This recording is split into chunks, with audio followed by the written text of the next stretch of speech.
Hi-ho, Tudor-minded people. It's Philadelphia Carey for Tudor Time Machine. The word I share with you this week is miscreant.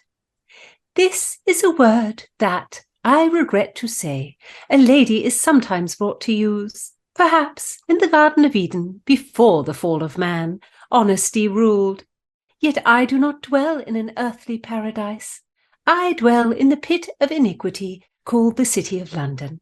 Miscreants hover at every turn, the goldsmith selling base metal for the price of purity, the dressmaker charging for more silk than she uses for one's new gown, the confectioner who mixes fine sugar with dust and begs payment for pure sweetmeats. My friends, one must be sharp to escape such miscreants. Miscreant. How now, Tudor Files? What think you? If you're new here, I'm Gage. I'm Jessica. And we're here with Philadelphia Carey for Tudor Word of the Week. Don't miss a word and listen to the Tudor Time Machine Story Project. Jessica reads a chapter of Time's Riddle, and then my dear friends discuss the history behind the mystery. How diverting! So subscribe on YouTube and give me a like. Thank you so much for listening. We've had so many downloads. Tudor Files are just an amazing and curious bunch. Every one of you has the wit of Rosalind and the heart of Cordelia. Can you give us the spelling of the word miscreant, Philadelphia? It is spelled miscreant, miscreant. There are many uses of this word in Tudor theater. As Philadelphia says, the world is full of miscreants. Then as now. We chose to take our use from one of the most profound tragedies ever written, King Lear by Shakespeare. This play, wow. This play has it all. Incredible poetry, mad scenes, pathos, violence, duels, family tragedy, aging, politics, loyalty, and murder. It has it all.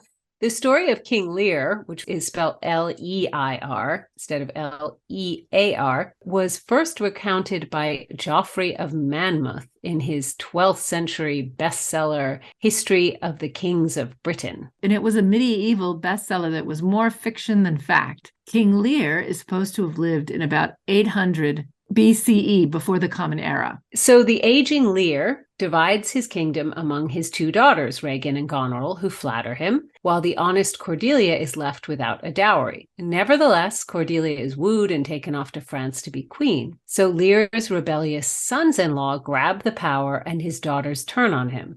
Lear flees to France, where Cordelia receives him lovingly, and she, her husband, and Lear return to England to fight and restore Lear to the throne. They win the battle, Lear is restored, and after he dies, Cordelia takes the throne. So it's all positive-ish.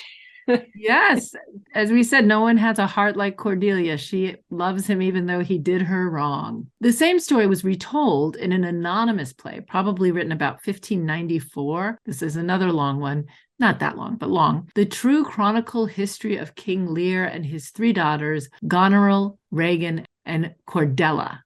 So they have little bit different names. I read somewhere that said that play was, quote, a comedy, but that seems weird. You know, ha, ha, ha, king divided his kingdom, was treated horribly, and then went to war against his own daughters. Ha, ha, ha, ha. That's a good laugh. Just another dysfunctional family comedy. Neither of us has read that particular version, so we can't say whether or not it is in fact funny. Probably it's only referred to as a comedy because it doesn't end with everyone dead like Shakespeare's version.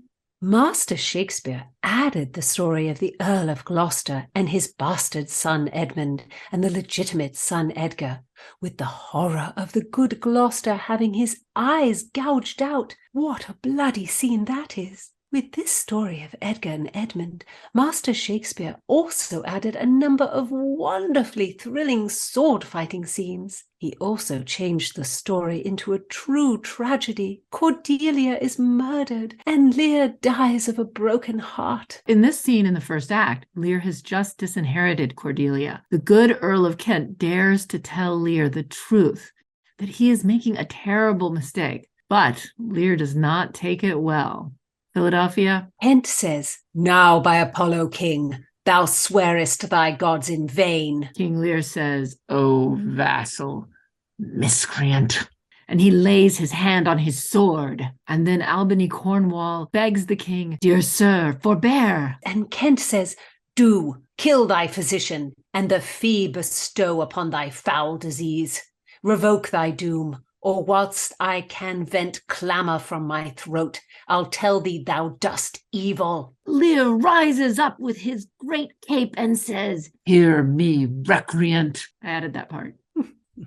Then Lear banishes Kent, but Kent disguises himself and ends up attending on Lear when the king goes mad. So we've talked in other episodes about the popularity of mad scenes in the Elizabethan Jacobean theatre. And Shakespeare also added the fool as a major character in his Lear. So I've read that there's kind of little known about the performance history of Lear during Shakespeare's time, apart from one recorded performance in 1606. But in the 17th century, the play was changed because audiences really just weren't up for how depressing it was. So there's a version by Nahum Tate from 1681, which gets rid of the fool, cuts down the mad scenes, and has a romance between Cordelia and Edgar. And it ends with Cordelia marrying Edgar and a recovered Lear being reinstated as king. This happy Lear was really the only version performed from 1681, basically for the next 100 years. And it was incredibly popular. And it's crazy that in 1823, the actor Edmund King staged the original Lear, but it was closed after 3 performances because it's so sad. Anyway, Edmund King ends up doing Tate's version instead. People like happy endings, I guess. They do. And it is a tough, an emotionally tough play.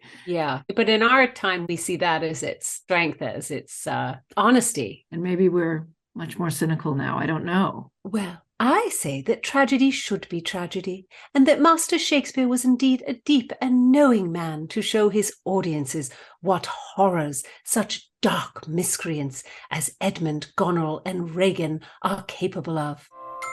So give heed, Tudorphiles. Bring some 16th century sauce to your vocabulary with miscreant. Listen in next time. Don't miss a word. Subscribe on YouTube and give me a like.